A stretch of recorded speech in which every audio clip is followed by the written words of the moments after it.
Okay, as we wrap up Article 2, we need to take a look at the powers of the president. So here we go.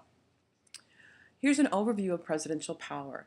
Generally speaking, the Constitution just gives the president the power in general to carry out the law. However, there are a few specific powers the Constitution also lists for the president. The power to make treaties with other countries, the power to appoint certain officials in the executive branch, the power to command the military forces, the power to veto bills, and the power to grant pardons.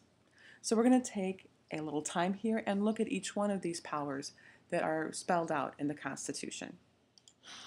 So first of all, the president does have the general power to carry out the law. That's where the executive branch gets its name. He is supposed to execute the law. He is supposed to make sure that the laws Congress passes get done. They get carried out. So there's a couple different ways this happens.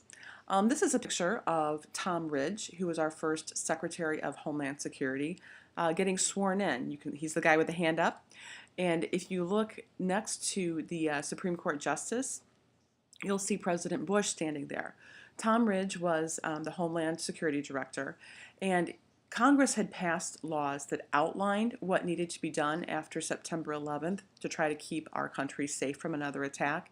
But Tom Ridge was in charge of figuring out exactly how that outline got filled in, exactly what agencies needed, how those agencies would work, how many people, what the budget would be. So he had a big job to do to figure out how to carry out the Patriot Act that Congress had passed in the wake of the September 11th attacks.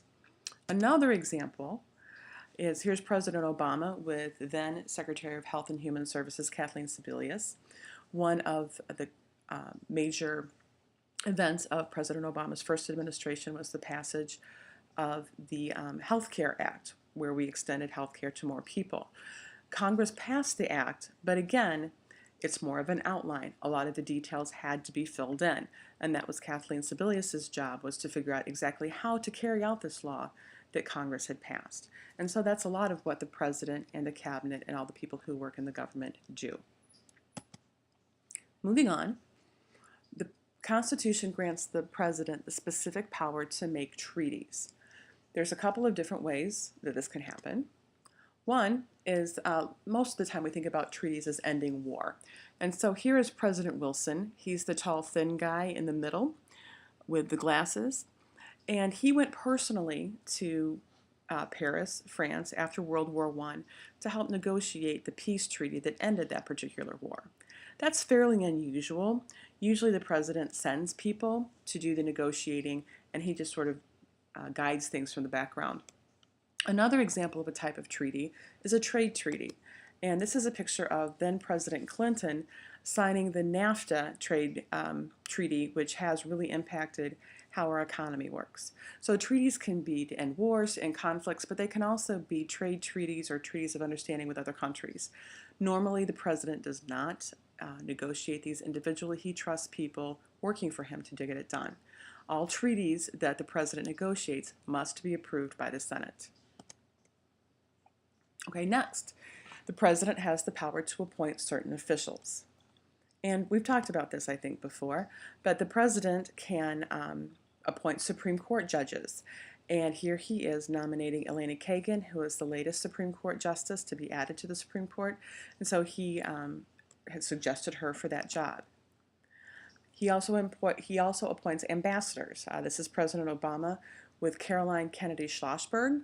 This is the daughter of John F. Kennedy, and she is now our ambassador to Japan. And last but not least, he appoints cabinet officials. Here is President Obama announcing that he will appoint John Kerry as our most current Secretary of State. Again, all major appointments that the president makes must be approved by the Senate. So he can ask people to do the job and he can suggest them for the role, but the Senate has the final okay on that. The next power of the president is the power to command the military forces. This is a big deal because the president is known as the commander-in-chief, and all of the generals and the top brass of the Navy, the Army, the Marines, the Coast Guard, the Air Force, they all report to the president. This was important to the framers because they wanted a civilian, somebody who was not in the military, to be commanding the military. And they wanted that person to be elected by the country as a whole, by all the people in the country. Obviously, control of the military gives up one person a great deal of power. And the framers wanted to make sure the person who had that power had been elected and not appointed.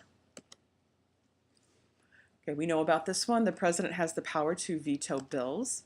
Veto means that you reject a proposed law. So Congress can pass a law, and then it comes to the president to sign, and he can say, no, I don't think this is a good idea, and he can veto that law. However, Congress can override his veto if 2/3 of the members vote for the bill. So although the president has some power to reject bills, it's not absolute because Congress can still override that veto and get the law to pass. And last but not least, the president has the power to pardon. And he can pardon anyone convicted of a federal or national crime. He doesn't need to give a reason, and nobody has to approve his action. So at the end of a president's term, there is generally a long list of people who apply for a pardon, and presidents do grant pardons throughout their term, but especially at the end. And once a person is pardoned, that's it, they're out. And if people don't like the pardon, that's too bad. The president had that power. So now that we've looked at some of the powers of the president in Article 2, it's time to move on to Article 3.